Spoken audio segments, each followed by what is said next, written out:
Good evening once again. I'm Ali Velshi, day 367 of the Biden administration. Tonight, a stunning new report provides a look at the inner workings of the Trump White House in the run-up to the riot at the Capitol. NBC News has learned that the January 6th investigators now have more than 700 pages of documents that Donald Trump tried to keep secret. Reporting from Politico gives us an inside look at some of those records. Politico has obtained an unsigned draft executive order that would have directed the defense secretary to seize voting machines and calls for the appointment of a special counsel to investigate the 2020 election. The executive order, whose author is unknown, is dated December 16th, 2020. That's more than 2 weeks after Trump's Attorney General, Bill Barr, said the Justice Department had found no evidence of election fraud. Politico also reports, quote, the draft order would have given the defense secretary 60 days to write an assessment of the 2020 election. Now, think of those dates. That suggests that it could have been a gambit to keep Trump in office until at least mid-February of 2021.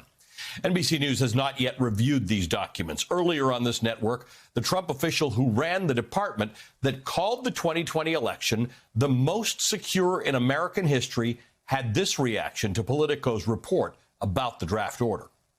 It actually is a very clear violation of the Posse Comitatus Act, which means the Department of Defense you can't use federal troops for domestic law enforcement. And by DOD, asking DOD to seize these machines is a clear violation of the law. So it's pretty crazy. Now, all that said, had it cleared the process, and been signed out by the president, because we know that process didn't always work at the tail end of the last administration. I assume it would have been immediately, several states, including Michigan, which was likely a target of the lawsuit, would have immediately sought an injunction. And maybe the president may have actually seen his day at the Supreme Court. It's such an incredible read. It truly reads to me almost like an op-ed in Newsmax or the Gateway Pundit or something like that. On January 6th, one January 6th committee member says that the report shows that the effort to overturn the election went far beyond the violence at the Capitol. It indicates that there was one more line of possible attack, which was something like a military coup that was being planned before January 6th. There were a lot of different efforts undertaken, and we may indeed find that there were others even beyond this attempted direct seizure of the ballot boxes in the polling places. There was clearly an inside coup being orchestrated by the entourage right around Donald Trump to overthrow Joe Biden's majority in the Electoral College, to falsely deny him his presidential victory, and to seize the presidency for Donald Trump for another 4 years. Politico also reports that the January 6th committee is looking at whether the Trump White House and campaign were involved in efforts by state Republicans to send Congress alternative slates of 2020 presidential electors. Meanwhile, the Justice Department has charged a Texas man with threatening to assassinate Georgia election officials. Prosecutors say he made those threats on Craigslist. The threats came just days after Trump tried to pressure Georgia Secretary of State, this man, Brad Raffensperger, into overturning election results. And this all comes amid an attempt on Capitol Hill to avoid a repeat of what happened after the 2020 election.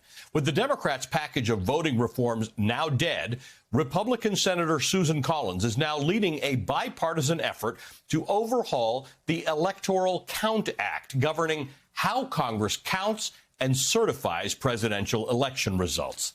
The reforms could include protections against threats for election workers. And tonight, the Biden administration is dealing with escalating tension on Ukraine's eastern border with Russia. President Biden will spend the weekend at Camp David with his national security team. The U.S. has been trying to prevent a Russian invasion of Ukraine. Russia has denied that it's planning to invade its neighbor, which is only unusual because the Kremlin has positioned some 100,000 troops on Russia's border with Ukraine. The latest attempt at diplomacy came today, when Secretary of State Antony Blinken met with the Russian Foreign Minister Sergei Lavrov in Geneva. The 90-minute meeting ended with no breakthroughs, but Blinken repeated the White House's warning that any Russian military action would have consequences. We've been clear. If any Russian military forces move across Ukraine's border, that's a renewed invasion. It will be met with swift, severe, and a united response from the United States and our partners and allies. I expressed again to Minister Lavrov that on the security concerns that Russia has raised in recent weeks, the United States and our European allies and partners are prepared to pursue possible means of addressing them in a spirit of reciprocity, which means, simply put, that Russia must also address our concerns. On the domestic policy front, a federal judge in Texas has blocked Biden's vaccine requirement for federal workers, which has been in place since November.